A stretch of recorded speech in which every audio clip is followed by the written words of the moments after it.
ಸಂಗೀತ singer. ಅವರು ಬರೀ ಜಾನಕಿ ಅಮ್ಮವ್ರ ಹಾಡನ್ನ ಮಾತ್ರ ಹಾಡ್ತಾ ಇದ್ರು ವಾದ್ಯಗೋಷ್ಠಿಗಳಲ್ಲಿ. ನಮ್ಮ ತಾಯಿಯವರು ತುಂಬ ಫೇಮಸ್ ಆಗಿರೋದೇ ಜಾನಕಿ ಅಮ್ಮವ್ರ ವಾಯ್ಸಲ್ಲಿ. ನಮ್ಮ ತಾಯಿಯ ಕಡೆಯ ಏನು ಉಸಿರಿತ್ತು, ನಮ್ಮ ತಂದೆ ವಯಲಿನಿಸ್ಟು ಅಂದರೆ ಪಿಟೀಲು ವಾದಕರು, ನಮ್ಮ ತಾಯಿ ಸಿಂಗರು, ನಮ್ಮ ಅಣ್ಣ ಡ್ರಮ್ಮರು, ನಮ್ಮ ತಂಗಿ ಉಷಾ ಅವರು ಸಿಂಗರು. ನಾವೆಲ್ಲ ಆರ್ಕೆಸ್ಟ್ರಾ ಫ್ಯಾಮಿಲಿಯವರು. ನಾವೆಲ್ಲ ಜಾನಕಿ ಅಮ್ಮವ್ರನ್ನ ಹಾಡುಗಳನ್ನ, ಎಸ್ ಪಿ ಅವ್ರ ಹಾಡುಗಳನ್ನ, ಪಿ ಶ್ರೀನಿವಾಸ ಅವರ ಹಾಡುಗಳನ್ನ ಹಾಡಿ ಜೀವನ ಮಾಡ್ತಾಯಿದ್ವಿ. ಅದರಲ್ಲೂ ನಮ್ಮ ತಾಯಿಯವರು ಬರೀ ಜಾನಕಿ ಅವರು. ಅವರ ಕಡೆಯ ಉಸಿರು ಬೆರಳನ್ನ ಹಿಂಗೆ ತಾಳ ಹಾಕ್ಕೊಂಡು ಎಸ್ ಜಾನಕಿ ಮೇಡಮ್ ಅವರ ಕರೆದರೂ ಕೇಳದೆ ಹಾಡನ್ನ ಹಾಡ್ಕೊಂಡೇ ನಮ್ಮ ತಾಯಿ ಅವರ ಉಸಿರನ್ನ ಬಿಟ್ಟರು. ಅದನ್ನು ನಾನು ಇವತ್ತು ಹೇಳೋಕ್ಕೆ ಇಷ್ಟಪಡ್ತೀನಿ. ಅಂದರೆ ನೀವು ಲೆಕ್ಕ ಹಾಕೊಳ್ಳಿ, ಜಾನಕಿ ಅಮ್ಮವ್ರನ್ನ ಇಷ್ಟಪಡದೇ ಇರೋಂಥವ್ರು ಯಾರಿಲ್ಲ.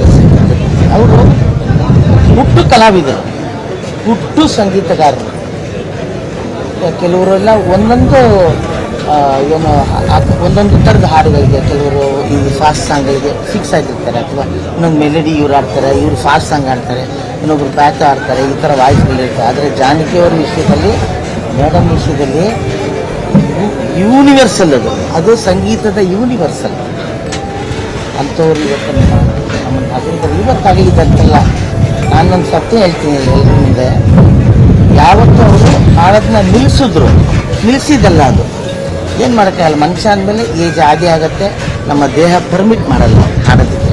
ಪರ್ಮಿಟ್ ಮಾಡಿದ್ರೆ ಕಡೆ ಉಸಿರಿರೋ ತನಕ ಸಂಗೀತಗಾರರಾಗಲಿ, ವಾದ್ಯಗಾರರಾಗಲಿ, ಯಾವುದೇ ಕಲಾವಿದ ತನ್ನ ಕಡೆ ಉಸಿರು ಇರೋ ತನಕನೂ ಆ ಫೀಲ್ಡಲ್ಲೇ ಅದರಲ್ಲೇ ಜೀವ ಬಿಡಬೇಕು ಅಂತ ಅಂದ್ಕೊಂಡಿರ್ತಾನೆ. ಆದರೆ ನಮ್ಮ ದೇಹ ಒಪ್ಪಲ್ವಲ್ಲ. ಆವಾಗ ಯಾವತ್ತು ಅವ್ರು ನಿಲ್ಲಿಸಿದ್ರು ಹಾಡೋದನ್ನ, ನನಗನ್ಸುತ್ತೆ ಆವತ್ತೇ ಅವರ ಎಲ್ಲೂ ನಿಂತೋಗಿದೆ ಅಂತ ಅನ್ಸುತ್ತೆ. ಜೀವನ ಮಾಡ್ಬೋದು, ಆದರೆ ಒಂದು ಹಾಡುವಂಥ ಕೋಗಿಲೆ ಯಾವತ್ತು ವಾಯ್ಸ್ ನಿಲ್ಲಿಸ್ತೋ ಆವತ್ತೇ ಅವರು ತನ್ನ ಜೀವನ ಇಷ್ಟೇ ಅಂತ ಅಂದ್ಕೊಂಡಿರ್ತಾರೆ. ಇವತ್ತು ನಮ್ಮ ದೇಹದಲ್ಲೇ ಅವರು ತೀರ್ಕೊಂಡಿರ್ಬೋದು.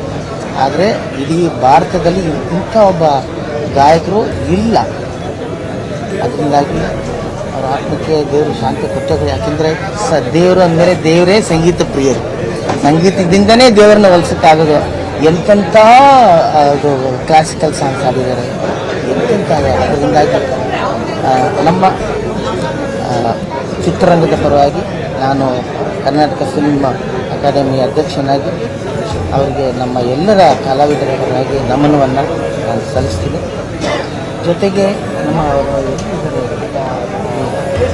ಅವರ ಯಾವ ಜಾಗದಲ್ಲಿ ಅವರ ಮಗ ಅಂತಲೇ ಅವರು ಅಂದ್ಕೊಂಡಿರ್ತಾರೆ.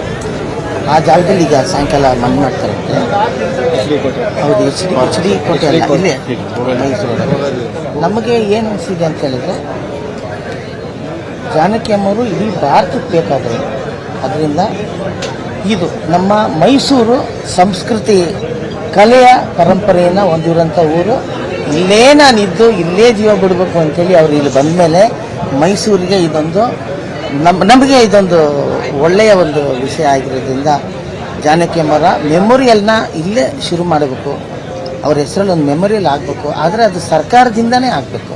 ನಮ್ಮ ಯತೀಂದ್ರ ಸಾಹೇಬರು ಇಲ್ಲಿದ್ದಾರೆ, ನಮ್ಮ ಸಿದ್ದರಾಮಯ್ಯ ಸಾಹೇಬರು ಕೂಡ ಕಲೆ ಸಾಹಿತ್ಯಕ್ಕೆ ಮೈಸೂರಿಗೆ ತುಂಬ ಹೆಸರುವಾದಿ ಆದಂಥ ಅವ್ರಿಗೆ ಗೊತ್ತಿರ್ತದೆ.